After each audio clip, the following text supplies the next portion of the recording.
నేను మా కుటుంబ సమస్యల వలన ఆర్థిక ఇబ్బందుల వలన డిగ్రీ వరకు చదువుకున్నాను. చదువుకున్న తర్వాత ప్రకృతి వ్యవసాయం చేస్తూ అందులో భాగంగా ఎన్పిఎం షాపు స్టార్ట్ చేయడం జరిగింది.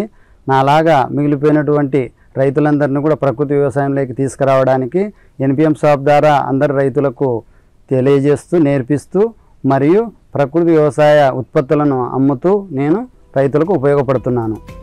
సాగులో ఏదైనా కొత్త విధానాన్ని అనుసరించాలంటే కేవలం మాటలు చెబితే సరిపోదు.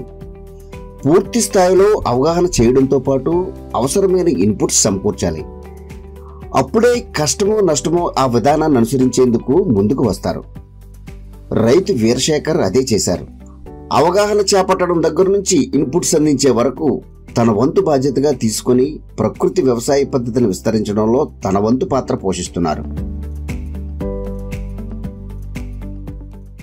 అందరికీ నమస్కారం. నా పేరు జె వీరశేఖర్. ఉమ్మడి కర్నూలు జిల్లా ప్యాపిలి మండలం మాధవరం విలేజ్. నేను ఆర్ఎంపీ డాక్టర్గా చేసేవాడిని.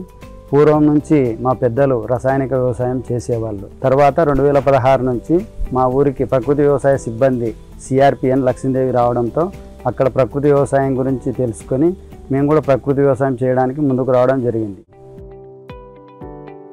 రసాయన సాగు చేపట్టి అప్పుల పాలైన తను ప్రకృతి వ్యవసాయ పద్ధతిని అనుసరించేందుకు నిర్ణయించుకున్నారు. దీనిలో భాగంగా రైతు సాధికార సంస్థ రూపొందించిన ఏటీఎం మోడల్ సాగు చేసేందుకు శ్రీకారం చుట్టారు. ఈ క్రమంలో 20 సెంట్ల విస్తీర్ణంలో ఏటీఎం మోడల్ సాగు చేపట్టారు.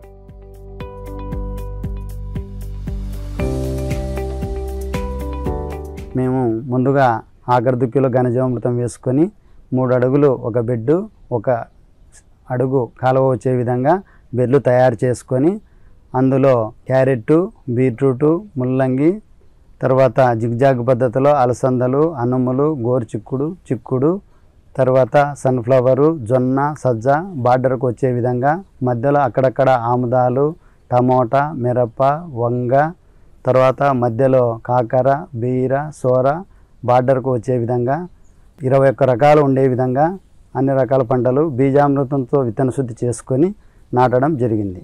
రైతు సాధికార సంస్థ విధించిన మౌలిక సూత్రాలకు అనుగుణంగా భూమిని సిద్ధం చేసి బెడ్స్ ఏర్పాటు చేసుకున్నారు. దీనిలో విత్తనాలు నాటిన దగ్గర నుంచి సాగు పూర్తయ్యే వరకు సంస్థ రూపొందించిన సార్వత్రిక సూత్రాలను అమలు చేశారు. ఈ విధంగా 15 రోజులకు ఒకసారి ద్రవజీవామృతాన్ని, అవసరమైన సమయాల్లో పుల్లటి మజ్జిగ ద్రావణాన్ని పిచికారీ చేశారు. ఏటీఎం మోడల్కు ముందు జాగ్రత్త చర్యగా పురుగు నివారణ కోసము నీమాసనం తయారు చేసుకొని పిచికారీ చేయడం జరిగింది. తర్వాత మళ్ళీ 10 రోజులకు జీవామృతం తయారు చేసుకొని గ్రోతింగ్ కొరకు పంటలు బాగా రావడానికి మేము జీవామృతం స్ప్రేయింగ్ చేయడం జరిగింది. ఈ విధంగా పండించినటువంటి పంటలను ప్రతిరోజు హార్వెస్టింగ్ చేస్తూ గ్రామంలో ఉన్నటువంటి రైతులకు, ప్రజలకు అందజేస్తూ మరియు స్కూళ్లకు, అంగన్వాడీలకు కూడా అందజేస్తూ తర్వాత ప్రతి సోమవారం మండల ఆఫీసులో ఎంఆర్ఓ ఆఫీస్ దగ్గర స్టాల్స్ ఏర్పాటు చేసి అక్కడ కూడా అందరి రైతుల కంటే 5 రూపాయలు ఎక్కువ రేటుతో అమ్ముతూ మేము కూరగాయలను అమ్మడం జరుగుతుంది. ఈ విధంగా ప్రతి నెల కష్టానికి మించి ప్రతిఫలం పొందుతున్నారు.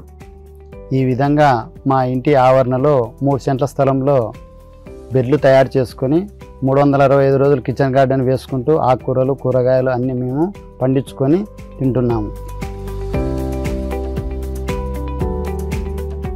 అందువలన అంతకుముందు రక్తహీనత సమస్యలు, కొన్ని ఆరోగ్య సమస్యలు ఉండేటివి, అవన్నీ కూడా తగ్గిపోయి ఇప్పుడు మేము కుటుంబ పరంగా అందరము, పిల్లలము అందరం కూడా ఆరోగ్యంగా బాగా ఉండడం జరుగుతుంది. తన సాగులో మెరుగైన రాబడి సాధించడంతో తోటి రైతులు అనుసరించేలా అవగాహన చేపట్టారు.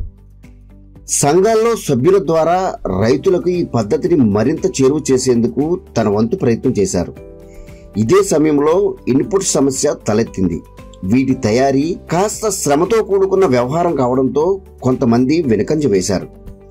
ఈ విషయాన్ని గ్రహించిన వీరశేఖర్ జీవామృతాలతో పాటు కషాయాలు, ద్రావణాలను తయారు చేసి నామమాత్రపు ధరకు అందించేలా చర్యలు తీసుకున్నారు. ఈ విధంగా తన ప్రోత్సాహాన్ని అందిపుచ్చుకున్న తోటి రైతాంగం ప్రకృతి వ్యవసాయ పద్ధతిలో సాగు చేసేందుకు నిర్ణయించుకొని దానికి అనుగుణంగా ఏర్పాట్లు చేసుకుంటున్నారు. ప్రకృతి వ్యవసాయం చేయడానికి అందరికీ మేము కూడా సహకారం అందిస్తాం. తర్వాత ప్రకృతి వ్యవసాయం చేద్దాం, పర్యావరణాన్ని కాపాడుదాం, భూమిని రక్షించుకుందాం.